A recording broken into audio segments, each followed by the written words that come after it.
Okay, we are at Jekyll Island. Jekyll Island Regional Park. Let's go check it out. We are at the Driftwood Beach, so there's supposed to be lots of cool driftwood. And if anybody wants a child, let me know and I will ship them to you, free of charge.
On it.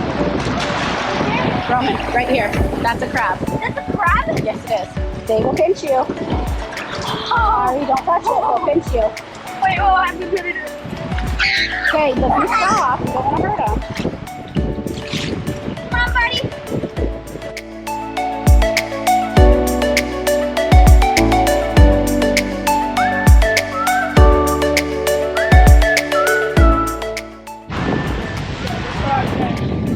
Dominic's trying to catch a crab just to show that he can, I guess, without getting pinched. We gotta grab him from the butt.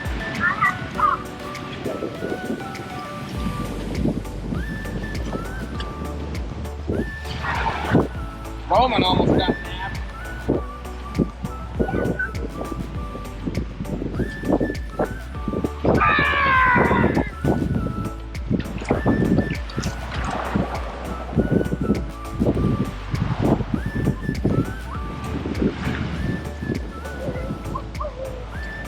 There's some more down here.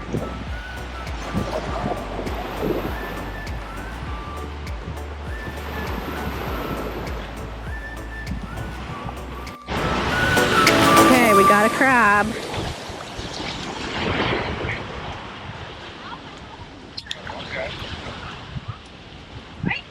Oh, he's big.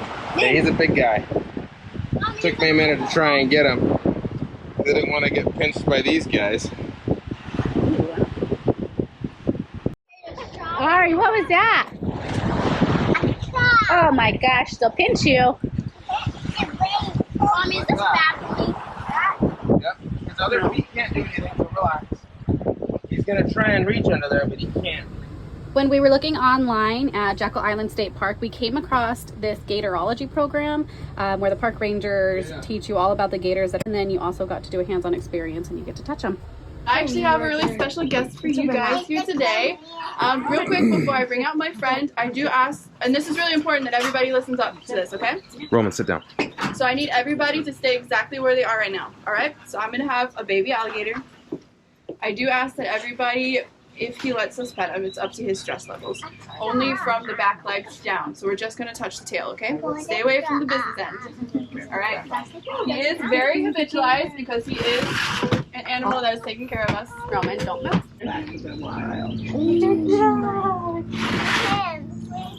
Alright. That is a cute little gator. Isn't he Oh my adorable? God. I love him so much. What's his name? His name is Axel. This is Axel, yes. He's one of our educational animals along with his brother Esteban. They both have homes at the 4-H Center over by the Glory and Soccer Complex and all that good stuff. So that's where they live full time. They are used for most of our educational programs. We did get them from, I believe, Gatorland Orlando. So that park in Orlando. As babies, as little eggs, and they have spent their entire lives here with us. That being said, remember when I was talking about habitualization? Yes? Axel is very, very habitualized, right? So he spends every day being in contact with people, being fed, hand-fed by people, having his tank cleaned, being handled like this all the time. So he's super habitualized. That does not mean he's domesticated. Right. Those are two very different things. So he's not like a dog or a pet or anything like that. If I put my hand near his face, he would absolutely bite me. 100%. Even though he spends most of his time with people, that doesn't mean that they're nice to people. And that's a really important distinction there. He's like, hey, I gotta check out. He's about the same age as Gator Tot here in the pond. Yeah, and you see how much smaller he is? Wow, he is so much smaller. Yeah, so that's a really cool thing. Alligator size is actually dependent on their environment. So he does live. Yes. He does live in an aquarium setting. So his aquarium, while roomy for him, and he is definitely spoiled, don't let me give you the wrong idea, is much smaller than the pond out here. So the alligators out here are going to be much bigger at the same age than he is, right? These like little stripes. These are super individual to each baby gator. They have very different stripes for each one. So I can actually tell Axel apart from his brother in the aquarium from his patterns. So he actually has a line right in between his shoulder blades here, and his brother has one that is much further down his body. So I can be like, okay, that's Axel. I'm taking you today. And he's like, no, don't do it. Yes, but they do have that because, like I said before, they're really easy prey when they're just born and when they're little babies for a lot of different things. Like birds, fish will eat them, other alligators especially, a lot of things really like them as little snacks because they're really, really tiny when they're just born. See? Yeah. How are their senses? Are they obviously they got good vision, right? Can they smell? Yeah, they can smell really well. Alligators smell? Yep. Both in and out of water, right? Mm-hmm. What's their strongest sense then? Is it? That's a really good question. I'm going to say vision. Their eyes are super well adapted for especially muddy water. So they have really cool, almost like cat eyes. So they can adjust the light intake on their eyes. They also have another really cool adaptation on their eyes. And I'm going to show you guys over here, and then I'm going to go over there and show you guys. But I want you guys to watch really quickly when I push down on his eye, like a quick swipe over the eyeball. Okay? Yeah. Yep. You see that? Yeah. He Yeah. has two islands. We saw that in South Park. Yeah, he does have two islands. And I'll let you guys see over there. It's so cool. They have two That is islands. cool.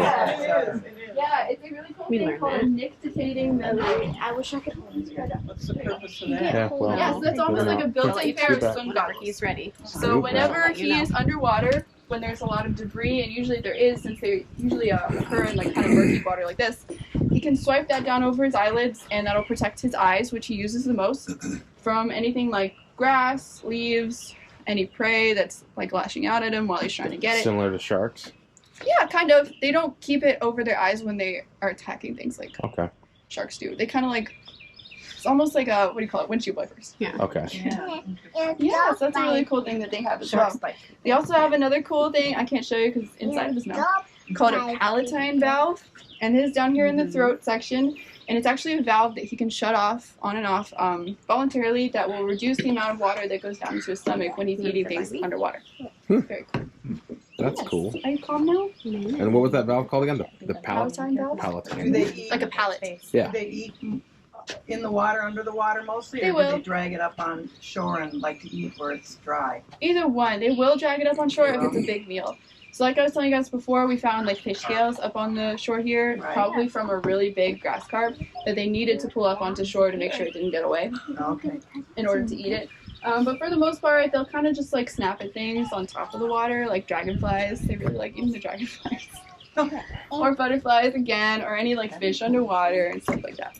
So they definitely will try. Imagine being a butterfly and you got eaten by a gator. I know, that would suck. Plus you can fly.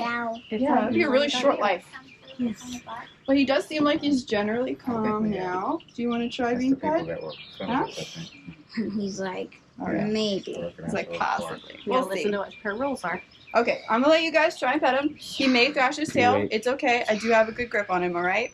So he won't hurt you. Do you want to pet right on there on the side? Right? So just right down on the tail. On the tail? Right Yeah. there. On the tail. Yep, there you go. Yeah, Keep those little fingers away from his mouth. feel the top versus like the sides and the bottom. Oh, yeah. Is it pretty farther cool? up there. It almost top hard? feels like Yeah. a snake, almost kind of. Yeah, kind of. Not like exactly. That's similar, but it's slightly Not different. exactly. It's a lot more hard. than Yeah, a so snake. what you guys are feeling, the hard part on the top are the osteoderms that you guys felt That's earlier. so cool, huh? And those are plates of Say bone. thank you. Yes, bony plating. I'm gonna let other people. That is so cool. While he's still in a good